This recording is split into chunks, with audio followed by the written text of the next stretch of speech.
சவுலை ஏன் உன்னை இப்படி கொண்டு வந்தார் என்கிறது வெளிப்படுத்த போகிறார். ஏன் சிலதை அலைய விட்டு கர்த்தர் உன்னை கொண்டு வந்தார் என்கிறது வெளிப்படுத்த போகிறார். பரலோக முத்தம் உன்மேல் வரப்போகிறது. பரலோக தைலம் உன்மேல் ஊற்றப்பட போகிறது. நீ புறப்படும் போது வேறு மனுஷனா வேறு மனுஷியா இயேசுவின் நாமத்தில் இந்த வார்த்தை தீர்க்க தரிசனமாய் பேசுகிறேன். ஆவியானவர் இந்த வார்த்தையை பேச வைத்துக் கொண்டிருக்கிறார். நீ சற்றே தரித்திரு. ஹalleluya.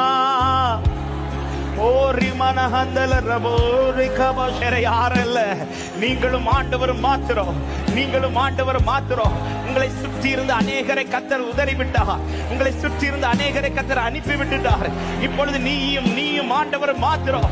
இந்த அனுபவத்திலே உன்னை கொண்டு வரதா, இந்த அனுபவத்திலே உன்னை கொண்டு வரதா.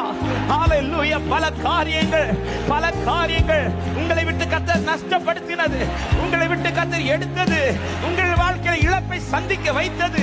நீயும் ஆண்டவரும், நீங்களும் ஆண்டவரும் நீங்களும் இந்த அனுபவத்தில் இருக்கிற உள்ளமே, இது ஒரு பரலோக அபிஷேகம் உன்மேல் வரப்போகிறது.